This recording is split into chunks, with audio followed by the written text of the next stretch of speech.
Ayan na mga kaswilo, nagbungaan na yung ating mga tanim na palay. Sus, kaganda. Maraming salamat po. Ayan, ang ganda ng ating palay mga kaswilo. Meron nang naglabas ang bunga, medyo nakakapanabik na mga kaswilo, malapit na.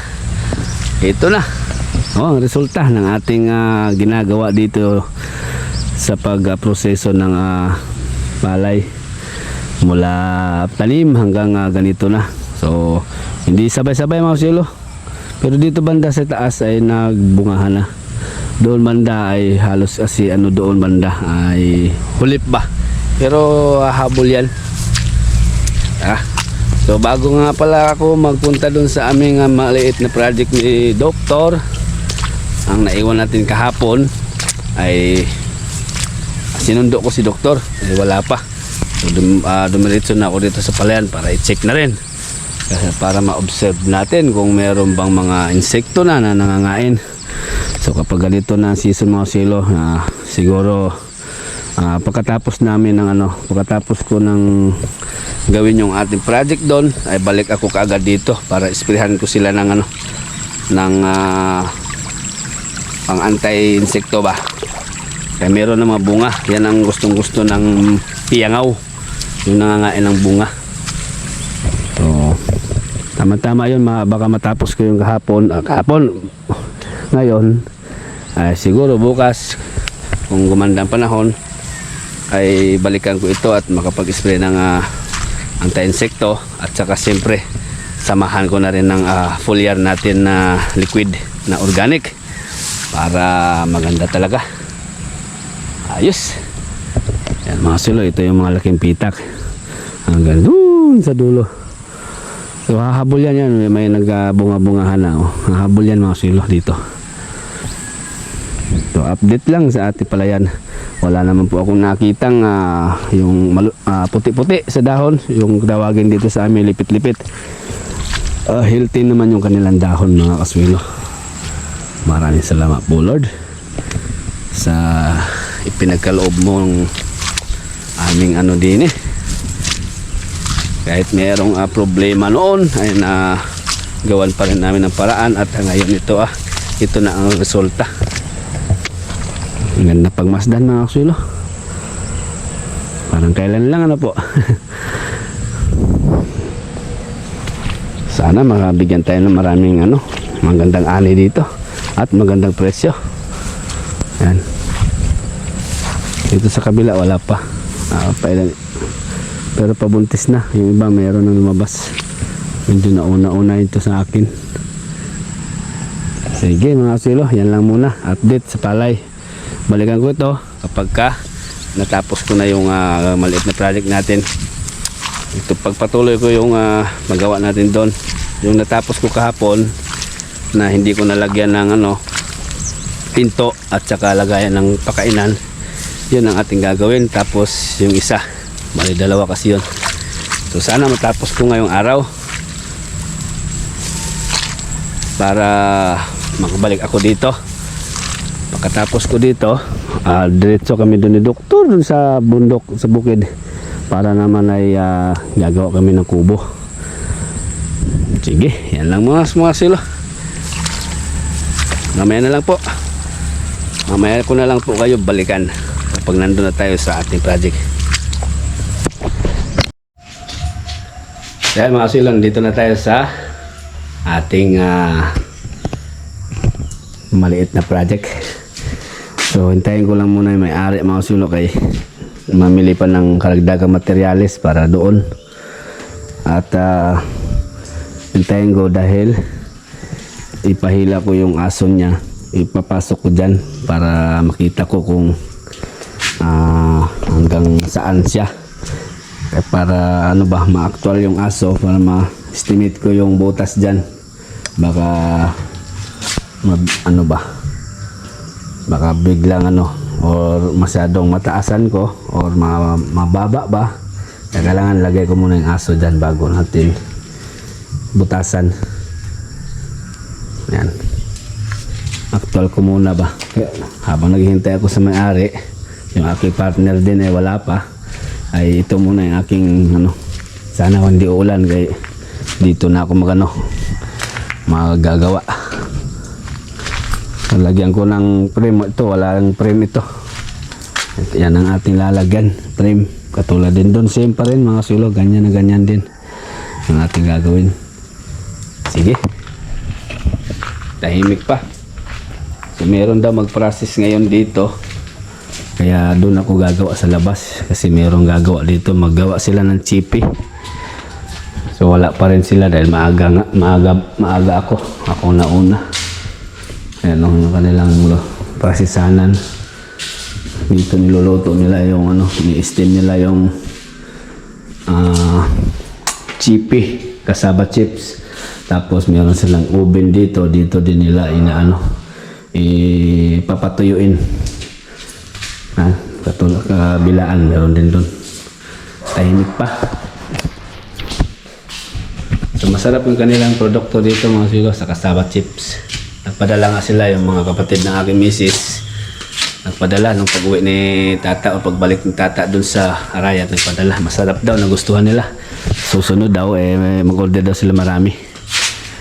Sige, set ko lang muna yung aking mga gamit din mga silo. Mukhang tahimik. Ako lang, mag-isa rin asan ng aking mga kasamaan. Ako, nakakainip pa naman maggawa ng mag-isa. Ang ating mga gamit mga silo. Bali, dalawang grinder nga pala yung ginamit namin kahapon, kaya kinuha ko yung grinder ko dahil pinapatabas ko, nilolok yung flooring kahapon. Okay.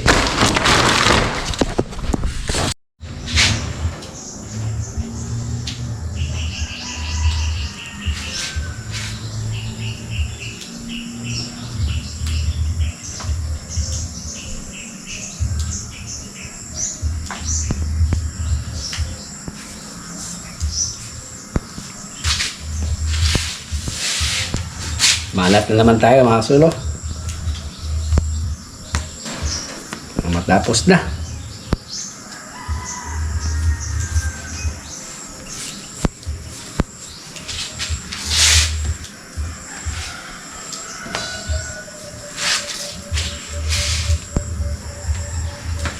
Ako yung aking makasama Mukhang gagawa tayo mag-isa rin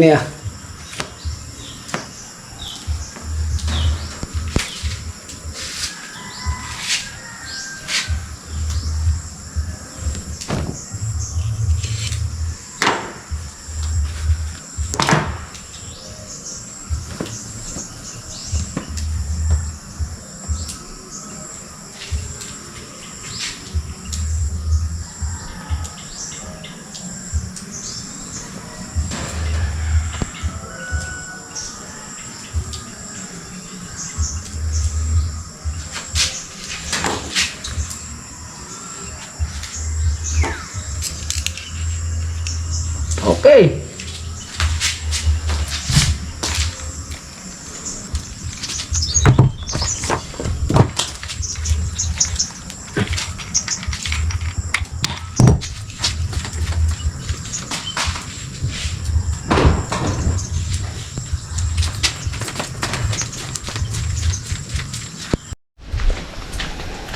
Ayan mga sila, napartisin ko na. Meron na mga guhit dyan.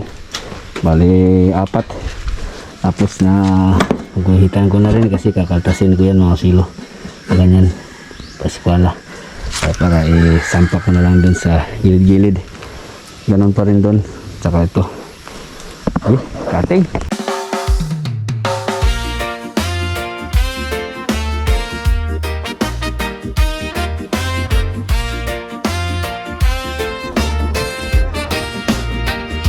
Maagang umalis, dalay ngiti sa puso, hangin sa kabukiran, sariwa totoo. Lakad sa gubat, may saya sa bawat iyapak. Kasama ang barkada, pagod ay nawawala agad.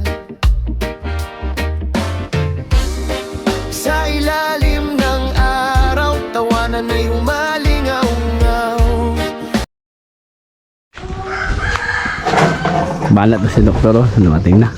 Saan yung taga-cutting? Ah, yawa. Oh. Saan yung taga-putol sa gagawin kong grills. Tapos pipinturahan ito mga suelo para tibay. Tapos ayan na. Ito yung gagamitin din mga suelo. Ganda, oh. Yan, ito yung pagtabi dito. Bagong-bago. Nakabili lang, oh. Stainless. Merinda muna ako. Tara. Saging laga. Saging laga. Không tao đâu. Đi đâu nè, không biết.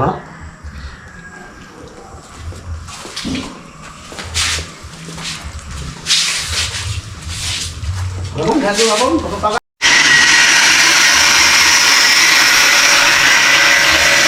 Ayan mga kilo. Okay na. Yung salpak na lang dyan yung plastic. Tapos kiskisan, pinturahan muna. At may mga railings na. Safety na mga kilo, hindi na makalabas yung aso dyan. So magdudugtong na lang naman ako dito. Dito, doon. Katapos magbububong. Katapos magbubong ay gawin ko na naman yung lagayan ng lagayan ng pakainan dyan, saka doon. Yes. Manta na! Bani yung kanon? Usa. Ulam namin mga silo. Munggo, with malunggay na may Gigi. Dito. Silong namin kayo mambon. Kain mo na.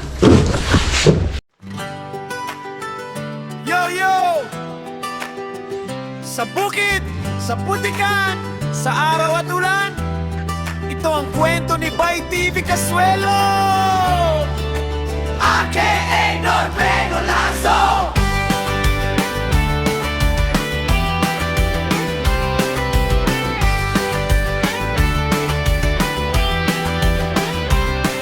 Sa lupa ko'y tinanim ang pangarap, binhing pala'y simula ng sikap. Init ng araw, pawis na totoo, bawat hakbang ko'y may panata sa puso. Putik man ang daan na tahakin, hindi susuko, laban pa rin. May kuhol man na sumisira, may solusyon, may pag-asa pa. Ako si Bay TV Casuelo, aka Norberto Lazo. Mula tanim hanggang anihan, kasama ko ang sipagan, panalangin sa pag-spray ng kuhol sa palayan, foliar at abono para sa kinabukasan.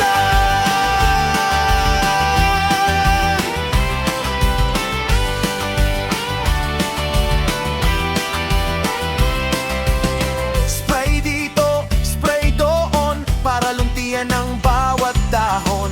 Abono'y isinasaboy ko para ani mas dumami palalo.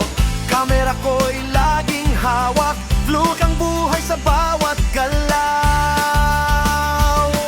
Hindi lang ito simpleng taniman, ito'y kwento ng pamilya at kabuhayan. Bay TV Casuelo sa bukiran, aka Norberto Lazo ang pangalan. Ako si Bay TV Casuelo, sa Tondo, aka Norberto Lazo. Sa bukid ako'y panalo, mula-mula hanggang ani, tagumpay ang aaniin namin. Roy Der! Yo! Sa bukid, sa putikan, sa araw at ulan, ito ang kwento ni Sibay TV Kasuelo.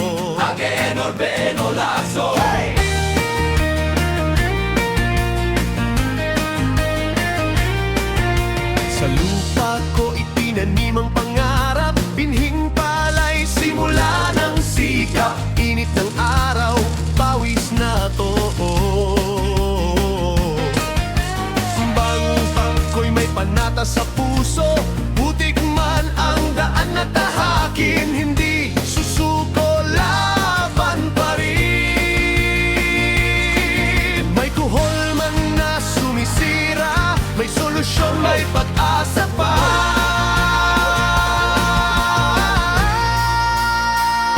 Ako si Bay TV Kasuelo, ake Anorbeno Lazo. Mula tanim hanggang anihan, kasama ko ang sipag at panalangin. Sa pag-spray ng kuhol sa palayan, foliar at abono para sa kinabukasan.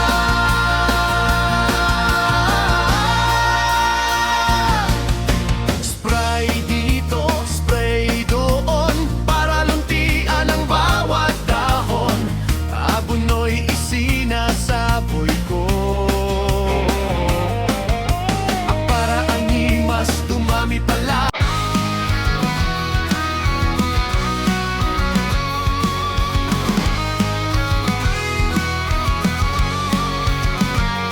Sa unang pa lang, buhi na ang kalibutan, ngunit lubid nagbitbit o baka o kambing human sa duty. Trabaho sa konstruksyon, walay reklamo, padayon lang sa misyon. Bisan kapoy, singot o gabog ang kauban, basta para sa pamilya di ko kaboyan. Bay Kasuelo, mo sa katagihapon, Bay Kasuelo, bangon padayon. Kadawat sa barangay, tapang sa tanan, mag-umama trabaho, alagad sa katawan. Umuulan o ang init, kaayo ang adlaw, padayong gihapon, walay atras balay. Boses sa masa, mutabang sa kalisdanan, tinuod niya kusog sa kapos na katawan. Walay kalisod nga makapugong sa danggo. Oh, oh. Kayang tinuod niya kusog na asa kasing-kasing na to.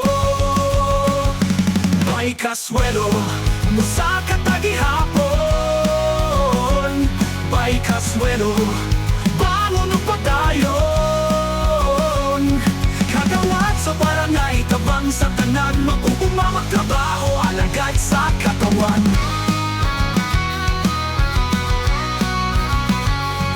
Walay kalisod na makapugong sa damgo. Oh, oh. Kayang tinuod nga kusog na asa kasing-kasing na to. Bay Kasuelo, musa katagihapon. Yun!